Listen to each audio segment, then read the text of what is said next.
اسلامی معاشرے یا ریاست کا جو پہلا ستون ہے، رکن رکین، وہ تو سورہ حجرات کی پہلی آیت میں آ گیا۔ اللہ اور اس کے رسول کی اطاعت بلا چون و چرا، جہاں حکم خدابندی اور حکم رسول آ جائے رک جانا، کوئی قانون قاعدہ، کوئی اللہ کی کتاب اور رسول کی سنت کے منافی نہ ہونا۔ لیکن یہ دستوری اور قانونی بنیاد ہے۔ ملی زندگی، حیات ملی میں ایک اور ضرورت بھی ہوتی ہے، اس لیے کہ انسان میں جذبات بھی ہیں۔ مختلف افراد کو جوڑنے کے لیے ایک سیمنٹ سبسٹنس چاہیے، اور وہ جذباتی، کسی شخصیت کے ساتھ جذباتی لگاؤ،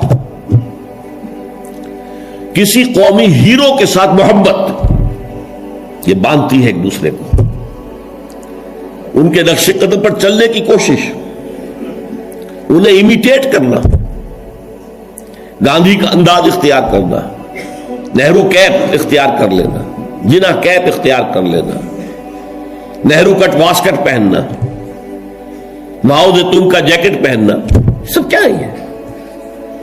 پھر 50 گز اونچے مجسمے گاندھی کے بنانا، ماؤ زیتون کے بنانا، اسٹالن کے بنانا، کس لیے؟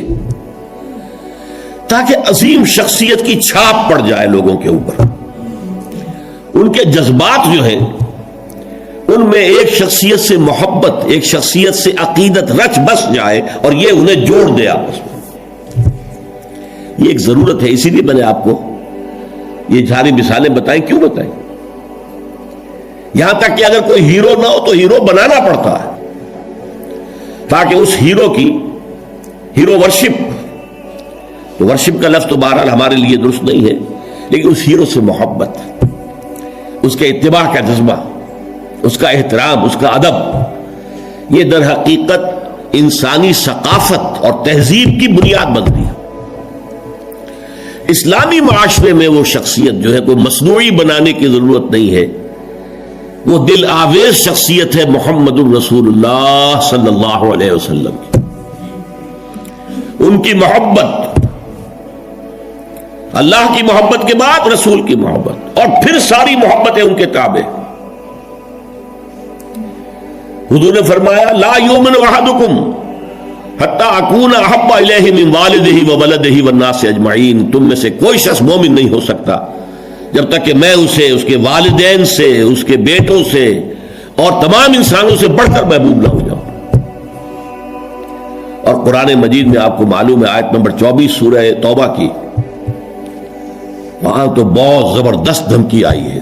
قُلْ إِنْ كَانَ آبَاؤُكُمْ وَأَبْنَاؤُكُمْ وَإِخْوَانُكُمْ وَأَزْوَاجُكُمْ وَعَشِيرَتُكُمْ وَأَمْوَالٌ اقْتَرَفْتُمُوهَا وَتِجَارَةٌ تَخْشَوْنَ كَسَادَهَا وَمَسَاكِنُ تَرْضَوْنَهَا أَحَبَّ إِلَيْكُم مِّنَ اللَّهِ وَرَسُولِهِ وَجِهَادٍ فِي سَبِيلِهِ فَتَرَبَّصُوا حَتَّىٰ يَأْتِيَ اللَّهُ بِأَمْرِهِ وَاللَّهُ لَا يَهْدِي الْقَوْمَ الْفَاسِقِينَ۔ اے نبی ان سے کہہ دیجئے دیکھو، سن رکھو، اگر تمہیں اپنے باپ، اپنے بیٹے، اپنی بیویاں، اپنے رشتہ دار، اپنے بھائی، اور وہ مال جو تم نے بڑی محنت سے جمع کیے ہیں، اور وہ کاروبار جن میں کساد کا، مندے کا خوف رہتا ہے، اور وہ حویلیاں اور کوٹھیاں اور محل جو تم نے بنائے ہیں بہت محبوب ہیں، اگر یہ 8 چیزیں محبوب تر ہیں اللہ سے اور اس کے رسول سے اور اللہ کی راہ میں جہاد کرنے سے، تو جاؤ دفع ہو جاؤ، ادھر بیٹھو یہاں تک کہ اللہ اپنا فیصلہ سنا دے، اور اللہ ایسے ناہنجاروں کو ہدایت نہیں دیتا۔ تو یہ ہے در حقیقت دوسری شخصیت مسلمانوں کو جذباتی طور پر ایک دوسرے قریب لانے کی۔ جب میرا بھی ایک جذباتی تعلق حضور کے ساتھ ہوگا، آپ کا بھی ہوگا، تو ہمارا یہ حضور کے ساتھ تعلق ہمیں بھی قریب لائے گا ایک دوسرے سے، ان کی محبت کے رشتے میں ہم بندھ جائیں گے آپس میں۔ اور اگر حضور کی شخصیت کے ساتھ کوئی گستاخانہ طرز عمل اختیار کر لیا جائے، ان کی بات کی پرواہ نہ کی جائے، تو پھر ظاہر بات ہے کہ اسلامی معاشرہ جو ہے وہ منتشر ہو جائے گا۔ چنانچہ ہم یہ دیکھتے ہیں کہ یہ جو اتنی بڑی امت ہے اور 1400 برس گزر چکے ہیں، اس میں جو ایک کلچرل ہوموجینٹی ہے، یکسانی ہے۔ آپ کو انڈونیشیا کا مسلمان ملے گا، وہی انداز اس کا، وہ داڑھی ہے اس کا وہی انداز، لباس ٹھیک ہے تہبند ہو کچھ ہو لیکن وہ گھٹنوں سے اوپر ہوگا، محسوس ہوگا کہ کوئی ہے، کوئی شے ہے ان کے درمیان مشترک۔ نماز کے لیے کھڑے ہوں گے بیت اللہ کے گرد تو سب نماز پڑھیں گے اور کسی کی نماز ٹوٹے گی نہیں، کہیں زیادہ فرق نہیں ہوگا، کوئی رفع یدین زیادہ کر رہا ہے، کوئی آمین بالجہر زور سے کہہ رہا ہے، بس صلی اللہ علیہ وسلم۔ باقی یہ کہ قیام ہے، اس کے بعد رکوع ہے، پھر قومہ ہے، پھر سجدہ ہے، پھر جلسہ ہے، پھر سجدہ ہے، پھر اس میں کوئی ترتیب میں فرق نہیں۔ یہ وہ چیز ہے جس نے اس امت کے اندر cultural homogeneity and cultural continuity پیدا کی ہے، نسل بعد نسل، نسل بعد نسل۔ ہم کسی اور ہیرو کو وہ مقام دینے کو تیار نہیں۔ اقبال نے بہت خوبصورت شعر کہا ہے، یہ زائرین حریم مغرب ہزار رہبر بنے ہمارے، ہمیں بھلا ان سے واسطہ کیا جو تجھ سے نہ آشنا رہے۔ یہ جو ہمارے ہاں کوشش ہوئی قائد اعظم کو ہیرو بنا دیا جائے، محترمہ فاطمہ جناح کو آئیڈیل بنا دیا جائے، اس کی یہاں تک انتہا ہوئی ہے پاکستان میں۔ میرا طالب علمی کا دور ہے یہ کہ ایک صاحب نے لکھا تھا، آج کی عورت کے لیے فاطمہ بنت محمد نمونہ نہیں ہے، نمونہ فاطمہ جناح ہے۔ انا للہ و انا الیہ راجعون۔ یہ نسبت خاک رابہ عالم پاک، ان کا اپنا مقام ہے، انہوں نے قائد اعظم کی جیسی خدمت کی ہے، ساتھ دیا ہے ساری عمر، ہم ان کی قدر کریں گے، لیکن ہمارے لیے قابل اقتداء، قابل اتباع وہ فاطمہ بنت محمد ہے، عائشہ زوجہ رسول اللہ ہے صلی اللہ علیہ وسلم، ان کا اتباع کریں گے۔ ہیرو ہمارے وہ ہیں۔ یہ زائرین حریم مغرب جو مغرب کی تہذیب میں رنگے ہوئے لوگ ہیں، ہزار رہبر بنے ہمارے، ہمیں بنا ان سے واسطہ کیا جو تجھ سے نہ آشنا رہے۔ ہمارے لیے تو در حقیقت ایک معیار ہوگا، محمد سے جو جتنا نزدیک، ہمارے دلوں میں اتنی ہی اس کی قدر و قیمت ہوگی، محبت ہوگی۔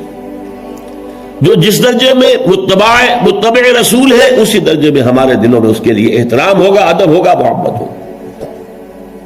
اب اس میں جو رکھنے پڑ رہے تھے، اصل میں اس کے تاریخی پس منظر کو سمجھ لیجئے۔ یہ جو سورہ حجرات ہے یہ مصحف میں سورہ فتح کے فوراً بعد ہے۔ سورہ فتح سے در حقیقت عرب میں اسلام کی فتوحات کا دائرہ شروع ہو گیا تھا۔ سورہ حدیبیہ کو بھی اللہ تعالیٰ نے فرمایا یہ بہت بڑی فتح ہے جو ہم نے تمہیں دی ہے، انا فتحنا لک فتحا مبینا۔ اگلے سال خیبر فتح ہو گیا، جو سب سے بڑا گڑھ بن گیا تھا یہودیوں کا حجاز کے شمالی سرے پر۔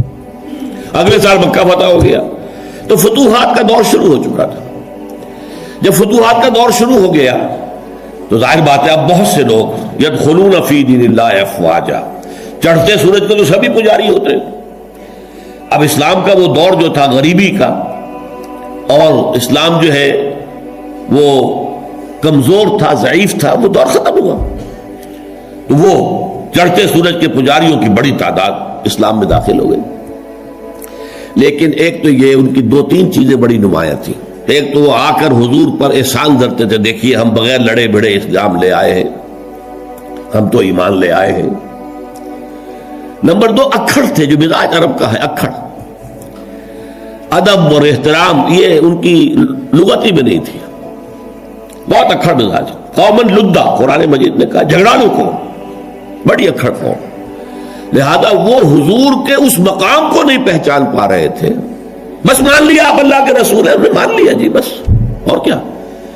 لہذا ان سے بعض ایسی حرکتیں سرزد ہو رہی تھی کہ جو احترام رسول کے منافی تھی، اور احترام رسول کے منافی حرکتیں ہوں گی تو ملت اور امت کے پارا پارا ہونے کا اندیشہ ہے۔ سیمنٹ سبسٹنس جو ہے جو جوڑ رہا ہے انہیں، وہ ایک تو قانون ہے، اللہ اور اس کے رسول کے احکام، یہ قانونی اور دستوری بنیاد ہو گئی، اور ایک ہے اللہ کے رسول سے محبت۔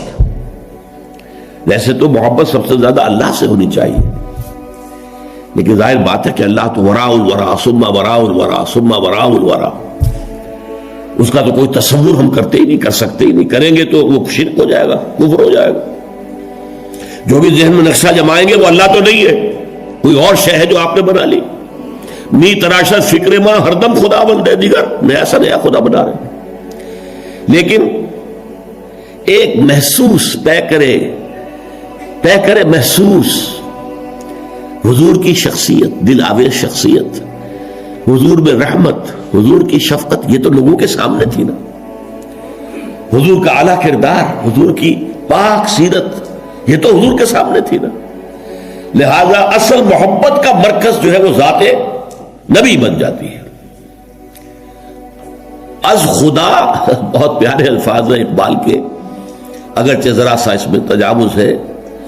از خدا محبوب تر گردد نبی، نبی اللہ سے زیادہ محبوب ہو جاتا ہے. حالانکہ جب آپ اصول بیان کریں گے تو والذین آمنوا اشد حبا للہ، جو واقعی اہل ایمان ہیں وہ شدید ترین ہوتے ہیں اللہ کی محبت میں. اور جو سورہ توبہ کی آیت میں نے آپ کو سنائی، اس میں بھی پہلے محبت خداوندی کا ذکر ہے، پھر محبت رسول کا. کہ اگر یہ 8 چیزیں احب الیکم من اللہ ورسولہ وجہاد فی سبیلہ فتربصوا حتی یاتی اللہ بامرہ واللہ لا یہدی القوم الفاسقین. لیکن اللہ تک پہنچانے والا تو محمد ہے نا ہمیں صلی اللہ علیہ وسلم. اللہ کے پیغامات دینے والا ہمیں، وہ تو اللہ کا رسول ہے نا، محمد ہے صلی اللہ علیہ وسلم. پھر ہم لوگ خوگرے پے کرے محسوس تھی انسان کی نظر، وہ خوگرے پے کرے محسوس محمد تو ہمیں نظر آتے ہیں. اللہ کے بارے میں تو ہم کوئی تصور نہیں کر سکتے. محمد کا کیا کردار تھا صلی اللہ علیہ وسلم اپنی بیٹیوں کے ساتھ، کیسا سلوک تھا اپنی بیویوں کے ساتھ، آپ کیسا، کتنی بڑی مثال تھے سپہ سالاروں کے لیے، کتنی بڑی مثال تھے قاضی القضات لوگوں کے لیے. فیصلے کرتے تھے کہ نہیں، قاضی تھے کہ نہیں، کتنے بڑا اسوہ تھے ہیڈ آف دی اسٹیٹس کے لیے. آپ اس ریاست کے ہیڈ تھے اس وقت. کون سی حیثیت ہے جس میں ہم دیکھیں کہ وہاں پانی کو مرتا ہے اور شخصیت جو ہے اتنی عظمت والی یہاں نظر نہیں آ رہی، ہر پہلو سے عظیم ترین شخصیت.